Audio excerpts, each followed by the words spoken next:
All right, so are you ready to dive into something that's really got people talking online? Oh, I'm always ready for a good deep dive, Okay. especially when it involves something as complex and fascinating as this. Okay, yes. So we're talking J.K. Rowling, the Harry Potter universe, and all the strong reactions swirling around her online. Yeah, You know, you guys have sent us tons of YouTube videos about this, and it's intense. it really is. A lot to unpack there. So what we want to do in this deep dive is help you understand the core of it all. Yeah, kind of like a roadmap to this whole heated debate. Right, like why these topics trigger such strong feelings and give you some context to navigate these, well, kind of complicated conversations. It is pretty wild how a world of wizards and spells has become this battleground for real-world issues, don't you think? Yeah, social and political issues especially. Exactly. And it's like right out of the gate, the first thing that jumps out from these videos is J.K. Rowling and transgender issues. Oh, yeah. Ah, That's a topic that's really been dominating the conversation.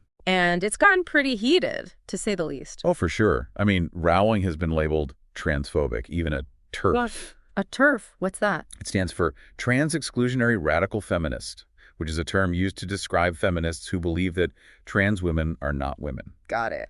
And that label carries a lot of weight in these discussions. It definitely seems like a really sensitive and controversial area. For sure. And the videos point to specific tweets from Rowling that really fueled this whole firestorm, you know? Yeah, those tweets. Like there's one from 2019 where she says, and I'm quoting here, "Dress however you please, call yourself whatever you like, sleep with any consenting adult who'll have you, live your best life in peace and security, but force women out of their jobs for stating that sex is real."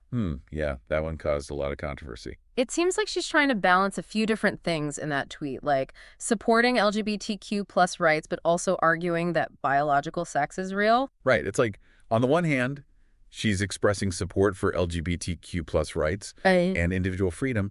But on the other hand, she's arguing that biological sex is real and that acknowledging this shouldn't be grounds for losing your job. Yeah, like, are those two things really in conflict? It's kind of what makes it so difficult to unpack, right? Yeah, and that apparent conflict is where things get really heated. Yeah, because, it gets even more tangled because there's an older tweet from Rowling way back in 2014 where she shares a graphic with a rainbow and it says, "If Harry Potter taught us anything, it is that no one should live in a closet." Oh, yeah, I remember that one. Very different tone, right? Talk about two sides of the same coin, right?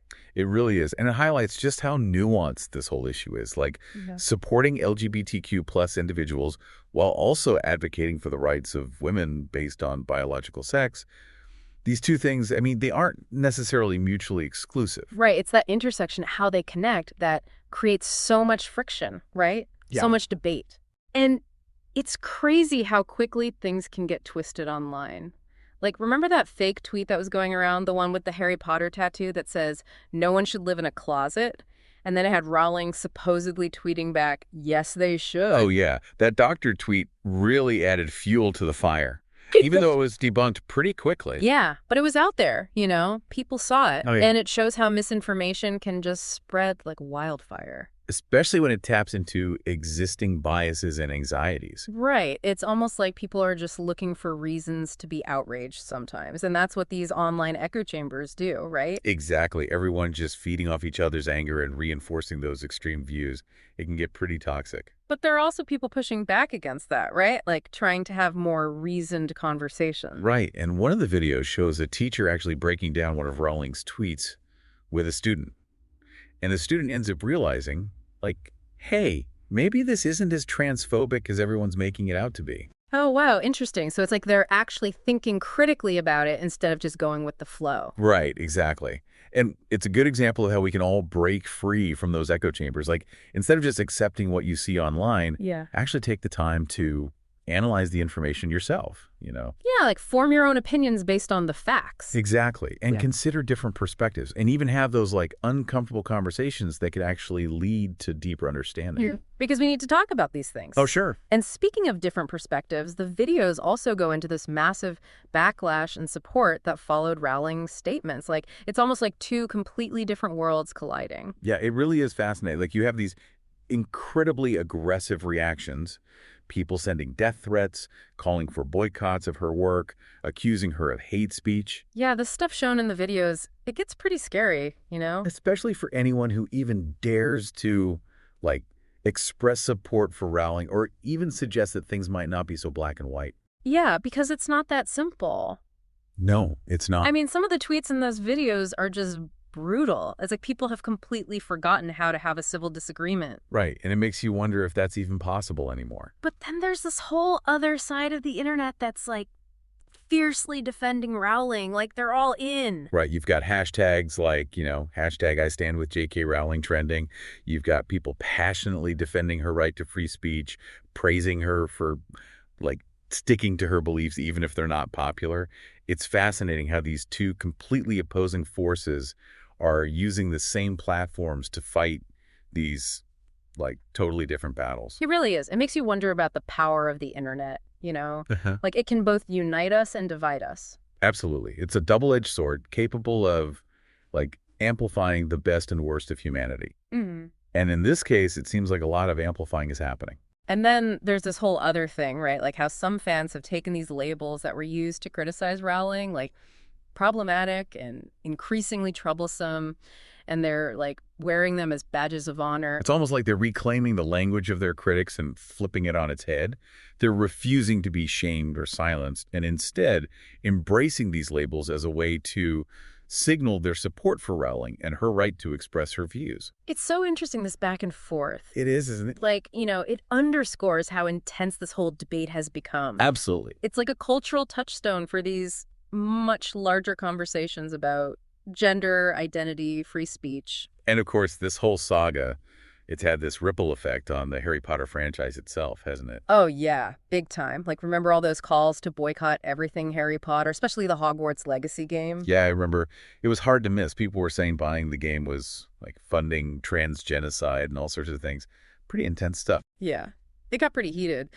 But the boycott, it didn't exactly work, did it? No, not really. I mean, Hogwarts Legacy became a massive bestseller even before it was even released. Mm-hmm. It seems like the majority of fans, at least the ones actually spending money on the franchise, weren't swayed by those calls for boycotts.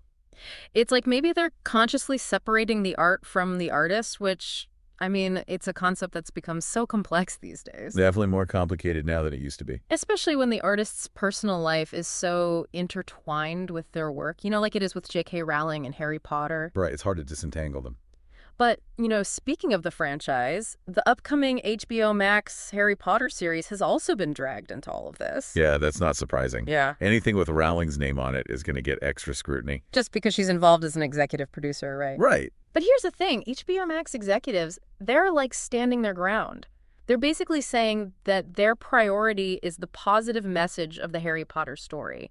And they're not going to cave to online pressure to condemn Rowling. That's got to be a tricky situation for them. Yeah. Trying to balance, the integrity of this beloved franchise with the concerns of part of the fan base.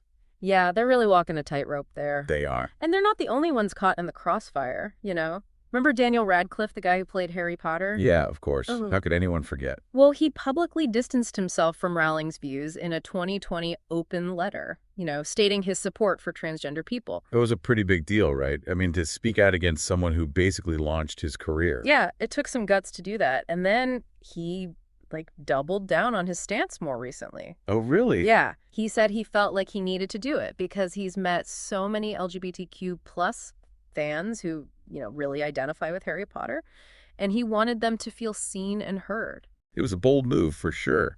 But I mean, the internet. Of course, it sparked its own wave of reactions. Oh, for sure. Like some people were praising him, calling him an ally, and others were criticizing him for virtue signaling, Yes. The internet never disappoints.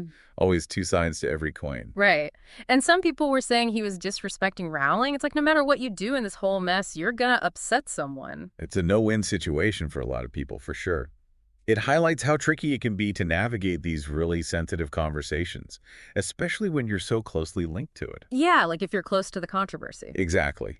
And, the videos bring up another example of this with Emma Watson, who played Hermione Granger. Oh, yeah, right. In that British Vogue interview where they asked her about transgender bathroom use. Oh, yeah, that's a whole other can of worms. It is, and it's been at the center of so many debates. It always feels like one side wins and the other side loses. You're right. It's often framed as a zero-sum game, and that makes it really difficult to find any middle ground.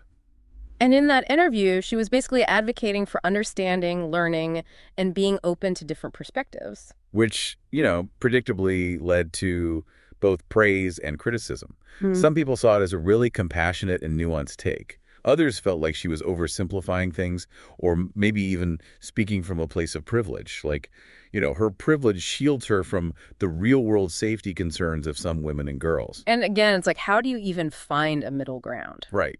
It's almost impossible. Every single thing you say, every action gets scrutinized, interpreted through these pre-existing lenses of outrage and division. It's honestly exhausting. Just thinking about it makes me tired. Right. I feel it too. But it's interesting because these videos, they don't really get into the nitty-gritty of Rowling's beliefs or like the arguments for or against them. Not sure. It's more about the reactions to her comments and how it's become this lightning rod for all these cultural battles. Yeah, it's less about the content of what she's saying and more about the impact of her words. Right. And that impact, you can't deny it's significant. It really is. It's like this magical world that so many of us grew up loving, the Harry Potter universe, has become a stand-in for all these real-world anxieties and conflicts. That's a really interesting way to put it. Like, it's a proxy for things we're struggling with in our everyday lives. Makes you wonder if this would be happening around just any author, Cool. Or if it's something about Harry Potter that makes it, I don't know, just so volatile. It's a good question. I mean, it's not like J.K. Rowling is the only celebrity with controversial opinions. But she did create this beloved childhood story for so many people. That's true. And maybe that's why people feel so strongly about it, like they feel personally invested in the Harry Potter universe. So when she says something they disagree with, it feels like a personal attack. It could be. Like they feel like she's betraying their trust or tarnishing the magic of Harry Potter. It's a lot to process. It is. So where does that leave us? I mean, the videos don't really offer any easy answers. No, not really.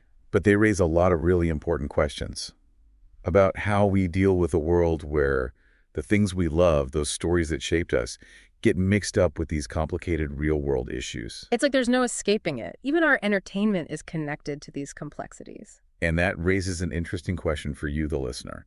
What does this say about storytelling? And how hard is it to separate art from the artist in today's world? Yeah, it's something to really think about. And it's not going away anytime soon. Like, these issues, they're front and center. And the Harry Potter universe is right there in the middle of it. It's become a focal point for so many emotions, beliefs, you name it. Right. It reminds us that even fictional worlds can have a really big impact on how we see ourselves and the world around us. And as these videos show us, that impact can be both positive and negative.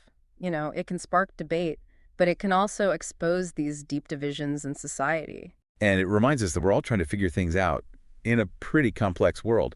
Simple answers are hard to come by these days. Yeah, it's messy. It is. So as you continue to explore these topics, whether it's about J.K. Rowling or Harry Potter or anything else, remember to go into it with an open mind and, be critical about what you're seeing and hearing. Right, and be willing to listen to perspectives that maybe you don't agree with, ones that challenge your own views. It's all about learning and growing. Exactly. And maybe finding some common ground, especially in a world that feels increasingly divided. And hey, who knows? Maybe we can even find a little bit of magic along the way. That'd be great. It's a bit like walking into one of those enchanted paintings in Hogwarts, right? Oh, yeah, like the one that leads to the Room of Requirement. Exactly. Where it seems harmless and then suddenly you're thrown into this whole whirlwind of crazy emotions. Emotions and consequences. Yeah, and real-world consequences, right? Yeah. It makes you wonder about that whole, separating the art from the artist thing. Does that even work anymore? I mean, back in the day, you could enjoy a painting without even knowing anything about the painter. Right. You wouldn't have even known social media. Yeah. That's all out there. Everyone's life is just out there, And, especially when you're dealing with someone like J.K. Rowling, where their beliefs seem to intersect with so much of the stuff in Harry Potter. It's so directly, yeah. It's not like she's just saying what her favorite coffee is, No. This is about identity, gender, like The big stuff. how we define womanhood. Yeah, stuff that matters to people. Right. It's like it has real-world implications. And that's why the reactions are so strong, right? Yeah. It's not just disagreeing with somebody's views. It's like personal, right? It feels like a part of you, a part of your identity is being challenged. Yeah, and like those parasocial relationships we have, like with fictional characters. Totally. Yeah. We grow up with them. We see ourselves in them, right? We do. And they become almost like friends. Yeah, like a part of your life. So when the creator says stuff that feels, hurtful, it feels like a personal betrayal. Right, because they're the ones who created those characters, those worlds that you love. And it makes me think about those fans who are defending Rowling so fiercely. Right. Like, what is going on there? Are they just, like, ignoring the harm that her words might cause? Well, it's hard to say for sure. But I think for some of them, it's about believing that she's being unfairly targeted or that, like, her right to free speech is being stifled. Yeah, that free speech argument, it's a big one with her supporters. Yeah, yeah. And it's a tough one because, like, how do you... It's a tough one. Where do we draw the line between letting people say what they think and protecting people from being harmed by that? Yeah, where's the line? Yeah, it's a tough question. That's like the million-dollar question, right? It's not easy. And it seems like with social media, it just makes it worse. Oh, yeah, for sure. Because it's like... It throws gasoline on the fire. It's all those algorithms. Yeah, the algorithms, the echo chambers, the feedback loops. Yeah, and then you're just reinforcing each other. Yeah, reinforcing those same beliefs. And makes it hard to have a conversation, that's for sure. it's like, it's like we're all just shouting past each other, and not really listening to what the other side is saying. And it's funny because even Rowling, she says she's advocating for open discussion. I was just thinking about that. Right. Yeah. Like she's saying, let's have this conversation, let's talk about sex and gender. But the way it's said, it comes across more as like a challenge, right? Yeah, not an invitation. It's like... Yeah, it's a statement. It's not, let's talk about this. Right. It's not like, hey, let's have a conversation. It's like, I'm right, you're wrong. Right. And that's where things get really tricky. It's not just what you say, but how you say it. And, I mean, when you have a platform as big as J.K. Rowling's, even a tiny little thing can have a huge impact. Yeah, everything's amplified. Absolutely. And it's interesting, the videos, they highlight all the reactions to what she says about trans issues, but they don't really get into what she actually believes or like the arguments for or against it. It's more about the effect of her words. Yeah. Like they've become this focal point for all these bigger cultural battles. It's almost like they're saying, look at this mess, This is why we need to be talking about this stuff, even if it's uncomfortable. Exactly.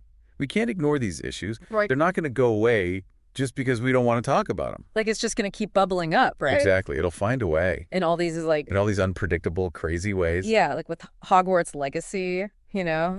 It was like people were trying to ban it. Saying it was harmful to the trans community. Yeah. It was a bestseller. It was a huge success. Like people really wanted to play that game. And it seems like a lot of people were able to separate, their enjoyment of the game from their feelings about J.K. Rowling. It's that whole question, can you separate the art from the artist?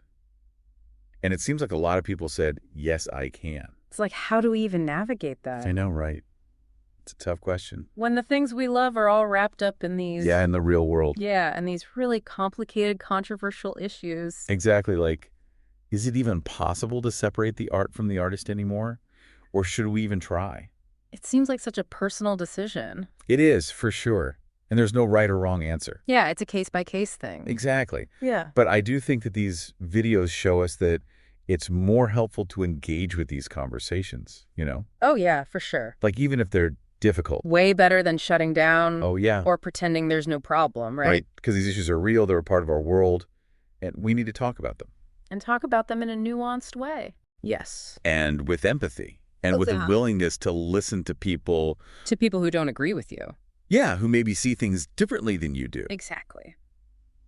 So how do we even start? I don't know. It's tough. But maybe we can start by just being more careful with what we say and, thinking about the impact our words might have on other people. It's so easy to just let loose on social media. It is. And say stuff. And then regret it later. Yeah. But we also need to be willing to listen to people who have different opinions. I think that's so key because it's so easy to just get stuck in our own little echo chambers, right? Absolutely. Like surround yourself with people who all think the same way you do. But then you don't grow. You don't learn anything new. Exactly. And we don't find any common ground. And it's not just listening. It's trying to understand why they think the way they do. Yeah. Like, what are their experiences? What are they afraid of? What are their hopes, Exactly. Yeah. That's where empathy comes in, trying to see the world through someone else's eyes, even if you don't agree with them. And it's tough, It is tough, but it's important. It is. And that kind of brings us back to Harry Potter and how it's become this battleground for all these different things going on in society. Right. It's why. Like this whole world that was supposed to be about escaping reality. Right. It's become like a mirror. Reflecting our own anxieties and divisions, yeah? Yeah. It's like we can't escape, even when we try to, with magic and fantasy and all that. And maybe that's not a bad thing. Maybe it's a sign that we're finally ready to face these issues head on. Maybe, yeah. Maybe it's a sign that we're seeing things a little differently now. Like the magic in everyday life, Exactly. And maybe that's the real magic of storytelling. Its ability to make us think, to see the world differently, to remind us that we're all connected. Even when it feels like we're worlds apart. That's such a good point. And it makes me think about how this whole J.K. Rowling thing, it's actually an opportunity for us to learn and grow. Absolutely. Like instead of just getting mad. Yeah, or retreating into our echo chambers. Yeah. We can use it as a chance to talk to each other, To challenge our own assumptions. Yeah, to see things from different perspectives. And maybe even find some common ground. And maybe even make the world a little bit more magical, right? For everyone. That's a nice thought. I like that. Yeah. And it all starts with those tough conversations. Listening to each other and remembering that even when we disagree, we can still be kind. But hey, before we go too deep down that rabbit hole, let's circle back to the YouTube videos for a sec. They talk about something I think a lot of people are struggling with. Like, can I still enjoy Harry Potter knowing all this stuff about J.K. Rowling? Oh, yeah. That's the big question, isn't it? It's like, how do you reconcile those feelings? Loving the books, but Yeah, it's tough. feeling conflicted about the author. Yeah. It's like, for so many people, Harry Potter was more than just a story. Right. It was a huge part of their lives. It was comfort, inspiration, like even a sense of belonging. A whole world you could escape to. And now all those good feelings are mixed with, like, disappointment, Anger, even. betrayal. Yeah, it's totally understandable. When something you love is suddenly tied to something that feels harmful, it creates a real disconnect in your head. Yeah, it's like a mental tug of war. Exactly. And the easy way out is just to boycott everything, right? Yeah, just erase it all. But as we've seen, that doesn't always work. Because for a lot of fans, boycotting feels like they're being asked to give up a part of themselves, something that brought them so much joy. It's like saying goodbye to an old friend. Yeah. And this whole thing, it goes way beyond Harry Potter, doesn't it? It's happening everywhere. Oh, absolutely. Music, movies, books, video games. Everywhere you look, creators are using their platforms to express their views, and it makes it hard for fans to just enjoy the work without thinking about the person behind it. So where do we go from here? Do we just accept that everything is going to be political now? Well, I don't think it has to be that way. But we definitely need to figure out new ways to approach art and entertainment. Acknowledge that things aren't always black and white. That sounds complicated. Where do we even start? Well, first off, there's no one right answer. What works for one person might not work for another. Okay, so no magic spell to fix this. Not this time. Okay. But we can try to be more mindful of what we choose to consume. Okay, like be picky about what we watch, read, listen to. Exactly. Think about what you're supporting with your time, your money, your attention. So it's not about boycotting everything you disagree with. It's about being aware of the choices you make and the impact they have. Right. And it's also about being willing to have those tough conversations, even with people who don't see things the way you do. It always comes back to dialogue, doesn't it? It really does. At the end of the day, that's how we connect with each other, understand different perspectives, and maybe even find some common ground. Well said. So, to wrap up this whole deep dive into J.K. Rowling, Harry Potter, and everything in between, I think the biggest takeaway is this. There aren't any easy answers. Nope. But there are definitely ways to approach these things thoughtfully, with a critical eye and a little bit of empathy. And remember, you can still love something even if you don't love everything about it. Absolutely. Life's complicated. People are complicated. The things we create and enjoy, they're complicated too. So keep asking questions, keep the conversations going, and hey, maybe we can all find a little bit of magic along the way.